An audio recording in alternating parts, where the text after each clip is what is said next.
এমন নূরের প্রদীপ তুমি, যার নাই কোনো ধোয়া। এমন নূরের প্রদীপ তুমি, যার নাই কোনো ধোয়া। কাঁটাবিহীন ফুল তুমি, যার জগৎ জুড়ে ছোঁয়া। সাল্লি আলা মুহাম্মদ, সাল্লি আলা মুহাম্মদ। আলহামদুলিল্লাহি রাব্বিল আলামিন ওয়াসসালাতু ওয়াসসালামু আলা সাইয়্যিদিল মুরসালিন আম্মা বা'দ ফাআউযু বিল্লাহি মিনাশ শাইতানির রাজিম বিসমিল্লাহির রহমানির রহিম। ছোট বন্ধুরা, আসুন আমরা আমাদের প্রিয় নবী রাসূল আরবি সরকারে দো আলম সাল্লাল্লাহু তাআলা আলাইহি ওয়া সাল্লামের উপর দুরূদে পাক পাঠ করি।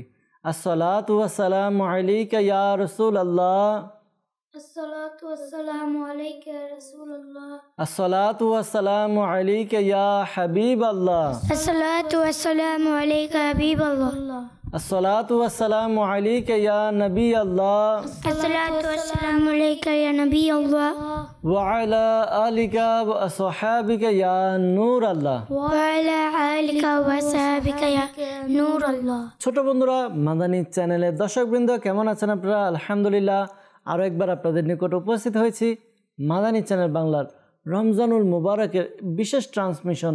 আর এই বিশেষ ট্রান্সমিশনের একটি অংশ যা হচ্ছে রমজানের মুহূর্ত ছোটদের সাথে, এই অনুষ্ঠান নিয়ে উপস্থিত হয়েছি। ছোট বন্ধুরা, আপনারা যে যেখান থেকে এই অনুষ্ঠান দেখছেন বা শুনছেন, আপনাদের সবাইকে জানাই আন্তরিক শুভেচ্ছা এবং অভিনন্দন। ছোট বন্ধুরা, আলহামদুলিল্লাহ আজ্জা ওয়া জাল, এই অনুষ্ঠান সম্পর্কে নতুন করে বলার কিছু নেই। এই অনুষ্ঠান আপনারা দেখছেন আলহামদুলিল্লাহ প্রথম রমজানুল মুবারক থেকে আজকে পর্যন্ত আপনারা দেখছেন। প্রতিদিন আমরা এক একটি পর্বে উপস্থিত হই, আর প্রতিটি পর্বে আমরা ছোট্ট বন্ধুদেরকে নিয়ে আমাদের এই অনুষ্ঠান সাজিয়ে থাকি। আর হ্যাঁ, এই অনুষ্ঠানকে আমরা কয়েকটা সেগমেন্টের মাধ্যমে সাজাই, আর এই সেগমেন্টগুলো খুব সুন্দর সুন্দর। কী কী সেগমেন্ট থাকে জানবো ইনশাআল্লাহ তাআলা। আসুন আমরা দুরূদে পাক পাঠ করার ফজিলত শ্রবণ করি। হাদিসে পাকের মধ্যে রয়েছে আমাদের প্রিয় নবী রাসূল আরবি সরকারে দো আলম সাল্লাল্লাহু তাআলা আলাইহি ওয়া সাল্লাম ইরশাদ ফরমান, যে ব্যক্তি আমার উপর দৈনিক 1000 বার দুরূদে পাক পাঠ করবে। কতবার? 1000 বার। জি হ্যাঁ, 1000 বার দুরূদে পাক পাঠ করবে, সে ততক্ষণ পর্যন্ত মৃত্যুবরণ করবে না যতক্ষণ না সে দুনিয়াতে থেকে জান্নাতে কোথায় থাকবে তা দেখে না নেয়। সুবহানাল্লাহ, সুবহানাল্লাহ। ছোট বন্ধুরা, মাদানী চ্যানেলের দর্শকবৃন্দ, দুরূদে পাক কেমন ফজিলত যে শুনলে মন চায় আমরা যেন দুরূদে পাক পাঠ করি।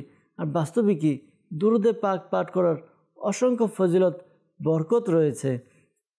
যারা দুরূদে পাকের অভ্যস্ত, দুরূদে পাক পাঠ করেন নিয়মিত, তাদের সাথে কথা বললে বুঝতে পারবেন যে তারা বিপদ আপদ বিভিন্ন সমস্যা থেকে খুব তাড়াতাড়ি নাজাত পেয়ে যায়, মুক্তি পেয়ে যায়, তাদের বিপদ পেরেশানিগুলো দূর হয়ে যায়। কেন? তারা দুরূদে পাক পাঠ করে। তো আসুন আমরাও নিয়ত করে নিই ইনশাআল্লাহ তাআলা আমরাও আমাদের প্রিয় নবী সাল্লাল্লাহু আলাইহি ওয়াসাল্লামের উপর দুরূদে পাক পাঠ করব ইনশাআল্লাহ আজ্জা ওয়া জাল। সাল্লু আলাল হাবিব সাল্লাল্লাহু তাআলা আলা মুহাম্মদ সাল্লাল্লাহু তাআলা আলাইহি ওয়াসাল্লাম। ছোট বন্ধুরা, আপনারা দেখছেন অনুষ্ঠান রমজানের মুহূর্ত ছোটদের সাথে। জি হ্যাঁ, স্টুডিওতে আমাদের ছোট ছোট বন্ধুরা উপস্থিত আছেন, তাদেরকে নিয়ে আমরা অনুষ্ঠানকে সাজিয়েছি। আজকের অনুষ্ঠানে আমরা যে সেগমেন্টগুলো নিয়েছি তা হচ্ছে আরবি শিখুন।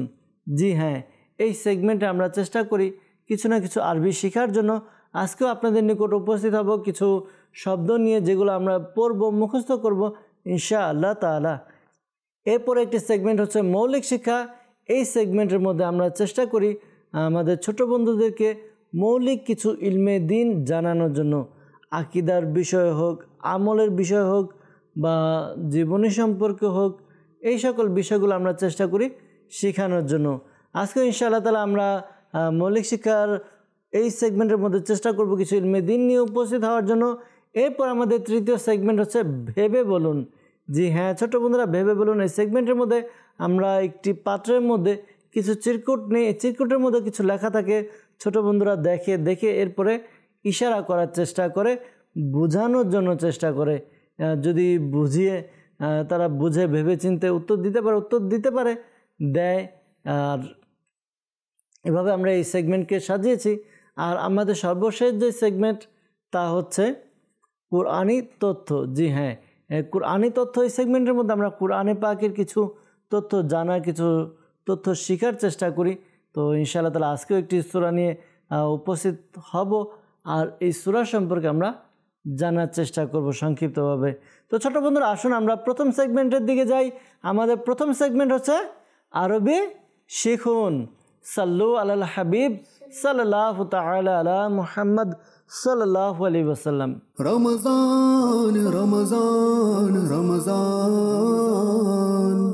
ছোট বন্ধুরা, উপস্থিত হয়েছে আমাদের প্রথম সেগমেন্ট, যার নাম হচ্ছে আরবি শিখুন। জি হ্যাঁ, আরবি শিখুন। এই সেগমেন্টের মধ্যে আমরা কি করি, কিছু শব্দ নিয়ে উপস্থিত হয়, আর এই শব্দগুলো আমরা মুখস্থ করার চেষ্টা করি। তো আজকেও কিছু শব্দ নিয়েছি। আমরা যেই কাপড় পরিধান করি, আমাদের পরিধান যে বস্ত্রগুলো রয়েছে, এই বস্ত্রগুলোর মধ্যে কিছু নাম নিয়ে উপস্থিত হয়েছি। এগুলো আমরা আজকে শিখবো ইনশাআল্লাহ আজ্জা ওয়াজাল। আসুন দেখব আমরা কি কি নাম রয়েছে, এই নামগুলো শিখবো, এর আরবিও শিখবো। ছোটো বন্ধুরা, আপনারা প্রতিদিনের ন্যায় আজকেও খাতা কলমে লিখে নিন। ইনশাআল্লাহ তাআলা লিখে নিলে আপনার উপকার এইটাই হবে যে আপনি পরবর্তীতে ভুলে গেলে বা আপনার মাইন্ড থেকে ছুটে গেলে আপনি আবার তা পড়ে মুখস্থ করতে পারবেন। তো আসুন দেখি কোন কোন শব্দ আমরা আজকে নিয়েছি অনুষ্ঠানের মধ্যে, আর এই শব্দগুলো শিখবো, শব্দগুলোর আরবিও জানবো ইনশাআল্লাহ তাআলা। তো আমরা প্রথম যে শব্দ নিয়েছি তা হচ্ছে কামিসুন। কি? কামিসুন। কামিসুন। আমরা যে শব্দ নিয়েছি তা হচ্ছে কামিসুন। কি? কামিসুন। জি, কামিসুন অর্থ জামা। কি? জামা। জামা। এই যে আমরা জামা পরিধান করি, পাঞ্জাবি জামা পরিধান করি, তো এই জামা এর আরবি হচ্ছে কামিসুন। কি? কামিসুন। কামিসুন। ঠিক আছে, জি। প্রথম যে শব্দটি আমরা শিখলাম তা হচ্ছে জামা, আর জামা এর আরবি হচ্ছে কামিসুন। ঠিক আছে ছোট বন্ধুরা, আমরাও কয়েকবার প্র্যাকটিস করি। ইনশাআল্লাহ তাআলা আমরা যখন প্র্যাকটিস করব আমাদের এটা মুখস্থ হয়ে যাবে, খুব দৃঢ়ভাবে মুখস্থ হবে ইনশাআল্লাহ তাআলা। কেননা practice makes a man perfect. আমরা যত পড়ব তত আমাদের মুখস্থ হবে, তত বেশি শিখতে পারবো ইনশাআল্লাহ তাআলা। তো জামা এর আরবি কি? কামিসুন। জামা এর আরবি? কামিসুন। জামা এর আরবি? কামিসুন। কামিসুন অর্থ জামা। কামিসুন অর্থ জামা। জি হ্যাঁ। এরপরে আমরা পরের যেই শব্দ পড়ব সেটা হচ্ছে জাওরাবুন। জাওরাবুন। কি? জাওরাবুন। জাওরাবুন এটা অর্থ মোজা। জাওরাবুন অর্থ মোজা। মোজা।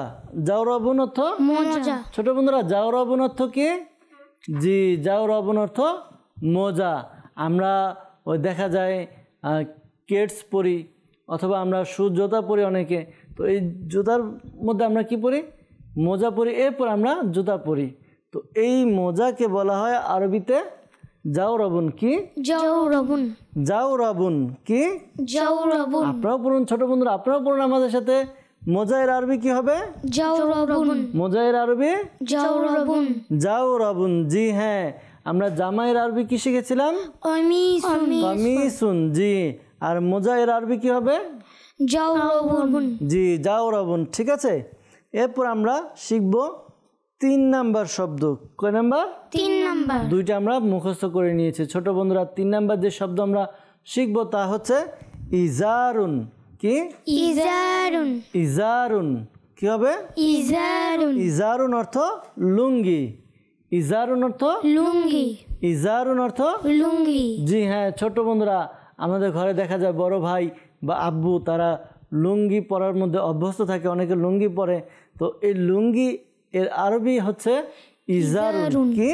ইজারুন। ইজারুন। ইজারুন অর্থ লুঙ্গি। ইজারুন অর্থ লুঙ্গি। ইজারুন অর্থ লুঙ্গি। লুঙ্গি এর আরবি? ইজারুন। জি, মোজা এর আরবি? জাওরাবুন। জাওরাবুন। জি হ্যাঁ, আর জামাইয়ের আরবি? কামিসুন। জি হ্যাঁ, কামিসুন। ছোট বন্ধুরা, 3টি শব্দ আমরা মুখস্থ করে নিয়েছি। 4 নাম্বার শব্দটি আমরা মুখস্থ করব। 4 নাম্বার শব্দটি হচ্ছে ইমামাতুন। কি? ইমামাতুন। ইমামাতুন। কি হবে? ইমামাতুন। ইমামাতুন এর অর্থ ইমামা বলা হয় বা পাগড়ি বলা হয়। ইমামা বলা হয় বা পাগড়ি বলা হয়। কি বলা হয়? পাগড়ি। আমরা কি পরব? পাগড়ি। ঠিক আছে, যে মাশাআল্লাহ আমি পরিধান করেছি, আপনারাও পরিধান করেছেন। ছোট বন্ধুরা, আমরাও নিয়ত করে নেই ইনশাআল্লাহ তাআলা আমরাও পাগড়ি পরিধান করব। কেননা কিতাবের মধ্যে বর্ণিত হয়েছে, আমরা এর পূর্বেও আমরা শিখেছিলাম, পূর্বের পর্বে জেনেছিলাম পাগড়ি সহ 2 রাকাত নামাজ পাগড়িবিহীন 70 রাকাত থেকে উত্তম। তো আমরা কি করব? পাগড়ি পরিধান করব ইনশাআল্লাহ তাআলা। এটি আমাদের প্রিয় নবী সাল্লাল্লাহু আলাইহি ওয়াসাল্লামের সুন্নত মুবারাকা। সুন্নত আদায় হবে, নেকি অর্জন হবে ইনশাআল্লাহ তাআলা। তো পাগড়ি এর আরবি কি হবে? ইমামাতুন। পাগড়ি এর আরবি ইমামাতুন। পাগড়ি এর আরবি ইমামাতুন। পাগড়ি এর আরবি ইমামাতুন। ইমামাতুন অর্থ পাগড়ি। ইমামাতুন অর্থ পাগড়ি। ছোট বন্ধুরা, ইমামাতুন অর্থ পাগড়ি। জি হ্যাঁ। এরপরে কামিসুন অর্থ কি হবে? জামা। কামিসুন অর্থ জামা। জাওরাবুন অর্থ মোজা। জাওরাবুন অর্থ মোজা। এরপরে লুঙ্গি এর আরবি হবে ইজারুন। লুঙ্গি এর আরবি ইজারুন। আর ইজারের অর্থ লুঙ্গি। জি হ্যাঁ ছোট বন্ধুরা, 1, 2, 3 এবং 4 নাম্বার অর্থ আমরা জানলাম। এই 4টি শব্দ আমরা শিখে নিয়েছি। 5 নাম্বার আরও একটি শব্দ আমরা শিখব। আর এই 5 নাম্বার শব্দ হচ্ছে আমরা যে তোয়ালে ব্যবহার করি, এরপরে গামছা ব্যবহার করি, যেগুলো দ্বারা আমরা শরীর মুছে থাকি, পরিষ্কার করি। তো এই গামছা এর আরবি হচ্ছে মানাশিফুন। কি? মানাশিফুন। মানাশিফুন। কি? মানাশিফুন। মানাশিফুন কি হবে? মানাশিফুন। মানাশিফুন অর্থ গামছা। মানাশিফুন অর্থ গামছা। মানাশিফুন অর্থ গামছা। মানাশিফুন গামছা। ছোট বন্ধুরা, গামছা এর আরবি কি হবে? মানাশিফুন। জি হ্যাঁ, মানাশিফুন অর্থ গামছা। ছোট বন্ধুরা, আমরা প্র্যাকটিস করলাম, মুখস্থ করলাম 5টি আরবি শব্দ। তো আশা করি আপনাদের মুখস্থ হয়ে গিয়েছে। তো আমরা লিখেও নিয়েছি ইনশাআল্লাহ তাআলা। যদি কখনো আমাদের মাইন্ড থেকে ছুটে যায়, তখন আমরা কি করতে পারবো? এগুলো পড়ে ইনশাআল্লাহ তাআলা আমরা আবার পুনরাবৃত্তি করে আমরা মুখস্থ করে নিতে পারবো। তো আসুন আমরা একবার আবার পুনরায় পড়ব ইনশাআল্লাহ তাআলা। আমরা সর্বপ্রথম যে শব্দ শিখেছিলাম তা হচ্ছে জামা। কি? জামা। জামা। জামাকে আরবিতে কি বলে? কামিসুন। জি হ্যাঁ। এরপরে যে শব্দ শিখেছিলাম তা হচ্ছে মোজা। কি? মোজা। মোজাকে আরবিতে কি বলে? জাওরাবুন। কি? জাওরাবুন। জি হ্যাঁ। এরপরে আমরা 3 নাম্বার যে শব্দ শিখেছিলাম তা হচ্ছে লুঙ্গি। কি? লুঙ্গি। লুঙ্গি এর আরবি কি হয়? ইজারুন। লুঙ্গি এর আরবি ইজারুন। ইজারুন। ছোট বন্ধুরা, 4 নাম্বারটা আপনারা বলুন যে পাগড়ি এর আরবি কি? আচ্ছা, অনেকে তো সঠিক উত্তর দিচ্ছেন, অনেকে বলছেন আরে হয়তো ভুলে গেছি। তো আপনারা বলুন তো পাগড়ি আরবি কি? ইমামাতুন। ইমামাতুন। জি হ্যাঁ ছোট বন্ধুরা, পাগড়ি এর আরবি হচ্ছে ইমামাতুন। আর 5ম যে শব্দ তা হচ্ছে গামছা। গামছা এর আরবি কি? মানাশিফুন। মানাশিফুন। মানাশিফুন অর্থ গামছা। ছোট বন্ধুরা, আমরা আজকের পর্বে আরবি কিছু শব্দ নিয়েছিলাম আর আরবিগুলো প্র্যাকটিস করলাম, মুখস্থ করলাম। ইনশাআল্লাহ তাআলা এগুলো মুখস্থ রাখবো, মনে রাখবো, অন্যের নিকট পৌঁছে দিব ইনশাআল্লাহ তাআলা। আল্লাহ তাআলা আমাদেরকে ইলমে দ্বীন শিখা এবং এর প্রচার প্রসার করার তৌফিক দান করুক। ছোট বন্ধুরা, আমরা যাব আমাদের পরবর্তী সেগমেন্ট, দ্বিতীয় সেগমেন্ট, যার নাম হচ্ছে মৌলিক শিক্ষা। সাল্লু আলাল হাবিব সাল্লাল্লাহু তাআলা আলা মুহাম্মদ সাল্লাল্লাহু আলাইহি ওয়াসাল্লাম। রমজান রমজান রমজান। ছোট বন্ধুরা, উপস্থিত হয়েছি আমাদের পরবর্তী অর্থাৎ দ্বিতীয় সেগমেন্ট, যার নাম হচ্ছে মৌলিক শিক্ষা। জি হ্যাঁ ছোট বন্ধুরা, এই সেগমেন্টের মধ্যে আমরা প্রতিটি পর্বের চেষ্টা করেছি ইমান, আকিদা এবং আমল, সুন্নত, আদব এই বিষয়গুলো শেখার জন্য। আজকে আমরা কিছু পরিভাষা নিয়ে উপস্থিত হয়েছি। জি হ্যাঁ, ইসলামের মধ্যে কিছু হুকুম আহকাম বিধান রয়েছে, এই বিধানগুলোর পরিভাষা নিয়ে আজকে উপস্থিত হয়েছি। এই পরিভাষাগুলো আমরা শিখব, জানব যে কোনটার সংজ্ঞা কী। যেমন আজকে আমরা ইনশাআল্লাহ তাআলা ইমান কাকে বলে, কুফর কাকে বলে, এ সম্পর্কে আমরা কিছু না কিছু শ্রবণ করার চেষ্টা করব ইনশাআল্লাহ তাআলা। তো সর্বপ্রথম আমরা জানব ইমান কি, ইমান কাকে বলে। তো বাহারে শরীয়তের মধ্যে রয়েছে, তো ইমান হচ্ছে, ইমান শাব্দিকভাবে সত্যায়ন করাকে অর্থাৎ সত্য অন্তরে মেনে নেওয়াকে বলা হয়। ইমানের শাব্দিক অর্থ হলো নিরাপত্তা দেয়া। যেহেতু মুমিন উত্তম আকীদা পোষণ করে নিজেকে অনন্ত শাস্তি এবং অনন্ত শাস্তি থেকে, যেহেতু মুমিন কি করে, উত্তম আকীদা পোষণ করে নিজেকে অনন্ত শাস্তি থেকে নিরাপত্তা প্রদান করে, তাই উত্তম আকীদা পোষণ করাকে ঈমান বলে। কি বলে? ঈমান বলে। উত্তম আকীদা পোষণ করাকে কি বলে? ঈমান বলে। ঈমান বলে। জি হ্যাঁ ছোট বন্ধুরা, আমরা জানলাম যে উত্তম আকীদা পোষণ করাকে ঈমান বলে। আর শরীয়তের পরিভাষায় ঈমানের অর্থ হলো সত্য অন্তরে ওই সকল বিষয়াবলী বিশ্বাস করা যা দ্বীনের আবশ্যকতার অন্তর্ভুক্ত। অর্থাৎ দ্বীন যেই বিষয়গুলো আমাদেরকে স্পষ্টভাবে বলে দিয়েছে, যেমন মনে করেন কোনো কিছু হালাল, তো এটা আমাদেরকে পালন করতে হবে। যেগুলো ওয়াজিব সেগুলো অবশ্যই পালন করতে হবে, যেগুলো ফরজ এগুলো আমাদের জন্য অত্যাবশ্যকীয়। ঠিক তেমনি যে বিষয়গুলো হারাম রয়েছে এগুলো আমাদেরকে কী করতে হবে? ছেড়ে দিতে হবে, এগুলো আমাদের পালন করা যাবেই না। তো এই সকল বিষয়গুলোকে সত্য অন্তরে মেনে নেওয়াকে কি বলে? ঈমান বলে। ঈমান বলা হয়। জি হ্যাঁ, আজকে আমরা ঈমানের সংজ্ঞা জানলাম। আজকে আমরা আরেকটি বিষয় জানবো। ঈমানের বিপরীত যে বিষয়টা সেটাকে বলা হয় কুফর। কি? কুফর। কুফর কি বলা হয়? কুফর বলা। এক হচ্ছে যে কোনো কিছু আমরা শুনলাম সেটাকে সত্য অন্তরে মেনে নিলাম, এটাকে কি বলা হয়? ঈমান। ঈমান। আর এর বিপরীত অর্থাৎ সত্য অন্তরে মেনে না নেয়াকে কুফর বলা হয়। কি? কুফর বলা। কুফর। যেমন কুফরের শাব্দিক অর্থ হলো কোনো জিনিসকে গোপন করা, কোনো বিষয়াবলীকে অস্বীকার করা। আর পরিভাষায় দ্বীনের আবশ্যকীয় কোনো একটি বিষয়কে অস্বীকার করাকে কুফর বলে। ঈমানের মধ্যে আমরা জেনেছি যে দ্বীনের অত্যাবশ্যকীয় যেই বিষয়গুলো রয়েছে সেগুলো সত্য অন্তরে মেনে নেয়া, এটা হচ্ছে ঈমান। ঠিক আছে ছোট বন্ধুরা, আশা করি আমরা বুঝতে পারছি। আর কুফর হচ্ছে ঠিক এটার অপোজিট, বিপরীত, যেটা দ্বীনের অত্যাবশ্যকীয় বিষয়গুলি অন্তর থেকে মেনে না নেয়া, অস্বীকার করা, এটাকে বলা হয় কি? কুফর। কি বলা হয়? কুফর। জি হ্যাঁ, এটাকে কুফর বলা হয়। আর যদিও অবশিষ্ট সকল আবশ্যকীয় বিষয়গুলিকে সত্যায়ন করুক না না করুক, যদি একটা, যেমন মনে করেন নামাজ পড়া কি? ফরজ। কি? ফরজ। নামাজ আদায় করা ফরজ। এখন দ্বীনের হুকুম আহকাম তো অনেকগুলো রয়েছে। নামাজ আদায় করা, রোজা রাখা, হজ আদায় করা যদি সামর্থ্য হয়, জাকাত দেওয়া, এগুলো হচ্ছে আমাদের জন্য ফরজ। কি? ফরজ। এখন যদি একটা বিষয়, যেমন কেউ যদি নামাজকে অস্বীকার করে যে না নামাজ নেই, বা কেউ যদি হজকে অস্বীকার করে যে হজ বলতে কিছু নেই, অথবা শুধু জাকাত বল না, জাকাত দিতে হয় না, জাকাত ফরজ না, এই যে অস্বীকার করলো একে কুফর বলে। একে কুফর বলে।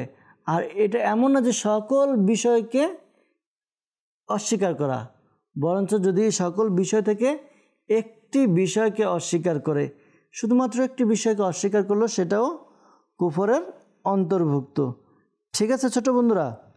জি হ্যাঁ, কেননা নামাজকে যেটা বললাম, নামাজকে ফরজ হিসাবে মানা এবং নবী করিম সাল্লাল্লাহু আলাইহি ইসলামকে শেষ নবী হিসাবে মানা, উভয়টি দ্বীনের অত্যাবশ্যকীয় বিষয়াবলীর অন্তর্ভুক্ত। তো আমরা এই বিষয়গুলোর উপরে কি করব? আমরা খেয়াল রাখবো যেন আল্লাহ তাআলার যে হুকুম আহকাম এগুলো আমরা কি করব না? অস্বীকার করব না। আমরা সত্য অন্তরে কি করব? স্বীকার করব বা মেনে নিব। কি করব?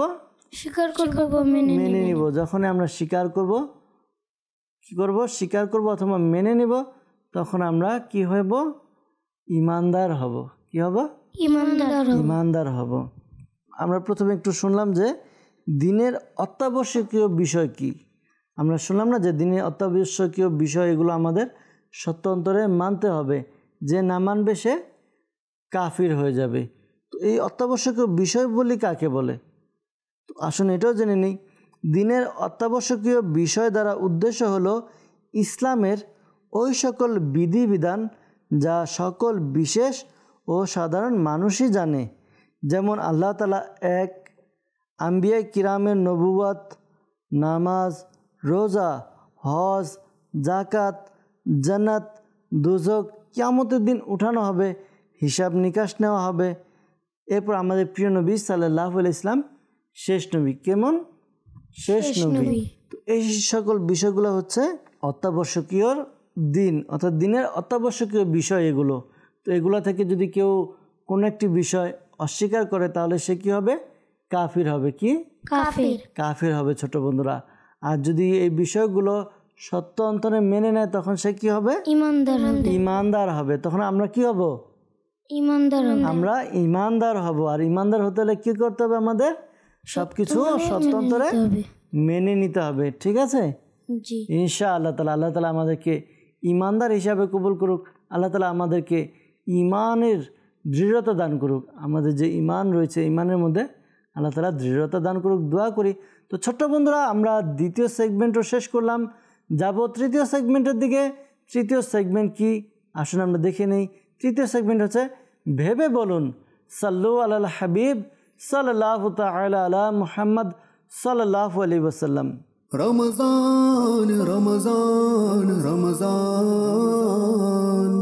ছোট বন্ধুরা, উপস্থিত হয়েছে আমাদের তৃতীয় সেগমেন্টে, যার নাম হচ্ছে ভেবে বলুন।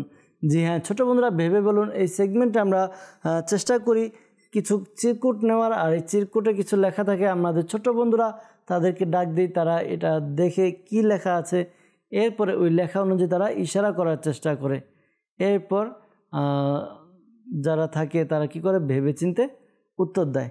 তো ছোট বন্ধুরা, আসুন আমরা দেখি আমাদের এই সেগমেন্টের মধ্যে আমাদের দুই বন্ধু আছে, মারুফ ভাই এবং সাহবান ভাই। তাদেরকে ডাকবো আমরা এক এক করে, দেখব তারা ইশারা করে বোঝাতে পারে কিনা আর ইশারা বুঝে উত্তর দিতে পারে কিনা ইনশাআল্লাহ তাআলা। সর্বপ্রথম আমরা ডান দিকে যাব। ডান দিকে রয়েছে আমাদের মারুফ ভাই। জি মারুফ ভাই, আপনি চলে আসুন। জি আপনি একটি কাগজ উঠান। জি মারুফ ভাই, যে দেখে নিন, ঠিক আছে? এটা আমি যখন বলবো তখন ইশারা করে বোঝাবেন, ঠিক আছে? ছোট বন্ধুরা, আমাদের মারুফ ভাই একটি কাগজ দেখলো, এতে লেখা ছিল, আমাদের মারুফ ভাই ইশারা করে বুঝাবে। দেখব মারুফ ভাই যেটা ইশারা করে আমাদের সাহবান ভাই সেটা বুঝে কিনা আর উত্তর দিতে পারে কিনা। জি মারুফ ভাই, আপনি মুখে কোনো কথা বলবেন না, শুধু ইশারা দিয়ে বুঝাবেন। জি আপনি ইশারা দিয়ে বুঝিয়ে দিন।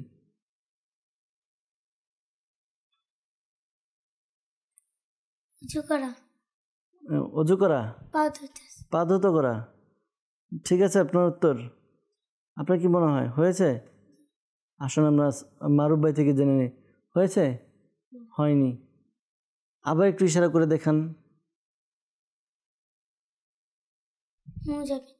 জি মোজা, মোজা পরেছে। আপনি কি মোজা পরেছেন? সত্যি মোজা পরেছেন? মোজা পরার ইশারা করেছেন না? তো ছোট বন্ধুরা, আমাদের সাহবান ভাই খুব ভেবেচিন্তে উত্তর প্রথমে দিয়েছিল কিন্তু ভুল দিয়েছে, পরবর্তীতে দেখে আবার বুঝে গিয়েছে, উত্তর সঠিক হয়েছে। মাশাআল্লাহ। জি আপনি জায়গায় গিয়ে বসুন। আপনি চলে আসুন সাহবান ভাই, দেখি আপনার ভাগ্যে কোন চিরকুট আসে, কোন কাগজ আসার কি থাকে আমরা দেখব ইনশাআল্লাহ তাআলা। পাশাপাশি আপনি ইশারা করেও বুঝাবেন, ঠিক আছে? দেখি আপনার এখানে কোন কাগজ আছে আর এই কাগজ আপনাকে বোঝাতে হবে। আপনি লেখা দেখেছেন, আমাদের সাহবান ভাই সে একটি চিরকুট উঠিয়েছে, লেখা দেখেছে। এখন আমাদের সাহবান ভাই ইশারা করবে, দেখি আমাদের সাহবান ভাই সে কি ইশারা করে। আর সাহবান ভাইয়ের ইশারা দেখে আমাদের মারুফ ভাই সে বলতে পারে কিনা, উত্তর দিতে পারে কিনা। জি আপনি ইশারা করে বুঝিয়ে দিন, মুখে বলবেন না।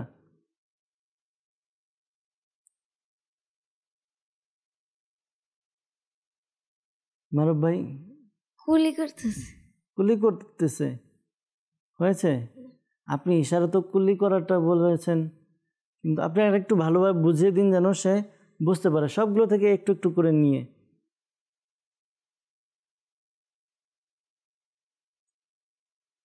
অজু করতেছে। অজু করা। জি মাশাআল্লাহ। আমাদের মারুফ ভাইও প্রথমে একটু ঘাবড়ে গিয়েছিল, প্রথমবার উত্তর দিতে পারেনি। অবশ্য আমাদের সাহবান ভাই প্রথমে কুলি করারই ইশারা দেখাচ্ছিল, পরবর্তীতে একটু বোঝানোর পরে সে সঠিক উত্তর দিয়েছে। মাশাআল্লাহ, আমাদের মারুফ ভাইয়ের উত্তর সঠিক হয়েছে। মাশাআল্লাহ। আপনি জায়গায় গিয়ে বসুন। ছোট বন্ধুরা, এরই সাথে আমরা এই সেগমেন্ট শেষ করলাম। আমাদের এই সেগমেন্ট ছিল ভেবে বলুন। ছোট বন্ধুরা তারা ভেবে চিন্তে উত্তর দেওয়ার চেষ্টা করেছে। ছোট বন্ধুরা, আমরা যাব আমাদের পরবর্তী সেগমেন্টের দিকে, যার নাম হচ্ছে কুরআনি তথ্য। সাল্লু আলাল হাবিব সাল্লাল্লাহু তাআলা আলা মুহাম্মদ সাল্লাল্লাহু আলাইহি ওয়াসাল্লাম। রমজান রমজান রমজান। ছোট বন্ধুরা, আমরা উপস্থিত হয়েছি আমাদের চতুর্থ এবং সর্বশেষ সেগমেন্ট, যার নাম হচ্ছে কুরআনী তথ্য। এই সেগমেন্টের মধ্যে আমরা চেষ্টা করি প্রতিটি পর্বে একটি করে সূরার নাম নিয়ে আপনাদের কাছে উপস্থিত হই। এই সূরার আয়াত সংখ্যা কতটি, এই সূরা কোথায় নাজিল হয়েছে, এ সম্পর্কে আমরা সংক্ষিপ্তভাবে জানার চেষ্টা করি। ছোট বন্ধুরা, আমরা উপস্থিত হয়েছি আজকে একটি সূরা নিয়ে, যার নাম হচ্ছে সূরাতুশ শুআরা। তো এই সূরা সম্পর্কে আজকে আমরা জানবো এই সূরাটি কোথায় অবতীর্ণ হয়েছে। এই সূরাটি অবতীর্ণ হয়েছে মক্কা শরীফে। কোথায়?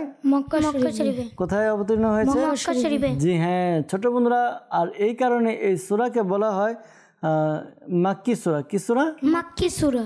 আচ্ছা, এই সূরার মধ্যে আয়াত সংখ্যা কয়টি জানেন আপনারা? এই সূরার মধ্যে 227টি আয়াত রয়েছে। কয়টি? 227টি আয়াত রয়েছে। আর এই সূরাটি হচ্ছে কুরআনে পাকের 26তম সূরা। কত? 26তম সূরা। আর এই সূরার পূর্বের সূরা যেটি রয়েছে তার নাম হচ্ছে সূরা আল ফুরকান। কি? সূরা আল ফুরকান। এবং পরবর্তী যে সূরা তা হচ্ছে সূরা নামল। কি? সূরা নামল। সূরা নামল। তো এই দুইটি সূরা, সূরা ফুরকান এবং সূরার মধ্যখানে রয়েছে এই সূরাটি। আর এই সূরার আয়াত সংখ্যা কয়টি আমরা শুনলাম? 227টি। কয়টি? 227টি। ছোট বন্ধুরা, এই সূরার নামকরণ কোথা থেকে হলো? এই সূরার নামকরণ হচ্ছে যে এই সূরা 224 নম্বর আয়াতে অর্থাৎ শুআরা এই শব্দ রয়েছে। এই শব্দ থাকার কারণে এই শব্দকে কেন্দ্র করেই এই সূরার নাম করা হয়েছে সূরাতুশ শুআরা। তো আমরা এই সূরার সম্পর্কে কিছু তথ্য জানলাম। ইনশাআল্লাহ তাআলা আমরা যদি সম্ভব হয় আমরা এই সূরাটি তিলাওয়াত করব, আমরা ইনশাআল্লাহ তাআলা নেকি অর্জন করব। ছোট বন্ধুরা, আমরা আজকের অনুষ্ঠানে কিছু ইলমে দ্বীন শেখার চেষ্টা করেছি, আপনাদের কাছে পৌঁছানোর চেষ্টা করেছি। প্রতিটি পর্ব এভাবে যদি আমাদের সাথে থাকেন, আমাদের সঙ্গে থাকলে ইনশাআল্লাহ তাআলা আমরা অসংখ্য ইলমে দ্বীন শিখতে পারবো। আর ছোট বন্ধুরা, যেহেতু আজকে দেখতে দেখতে অনুষ্ঠানের সময় শেষের দিকে চলে এসেছে, আমরা বিদায় নেব। আসুন আমরা বিদায় নেওয়ার পূর্বে আপনাদেরকে দাওয়াত দিচ্ছি, আগামী পর্বে আবারও উপস্থিত হব আপনাদের নিকট ইনশাআল্লাহ তাআলা আরও কিছু ইলমে দ্বীন নিয়ে, আরও কিছু আরবি শব্দ নিয়ে, এগুলো শিখব আর নতুন একটি সূরা সম্পর্কে তথ্য নিয়ে উপস্থিত হব। ততক্ষণ পর্যন্ত ভালো থাকুন, সুস্থ থাকুন, মাদানী চ্যানেলের সঙ্গেই থাকুন। সাল্লু আলাল হাবিব সাল্লাল্লাহু তাআলা আলা মুহাম্মদ সাল্লাল্লাহু আলাইহি ওয়াসাল্লাম। এমন নূরের প্রদীপ তুমি, যার নাই কোনো ধোয়া। এমন নূরের প্রদীপ তুমি, যার নাই কোনো ধোয়া। কাঁটাবিহীন ফুল তুমি, যার জগৎ জুড়ে ছোঁয়া। সাল্লি আলা মুহাম্মদ, সাল্লি আলা মুহাম্মদ।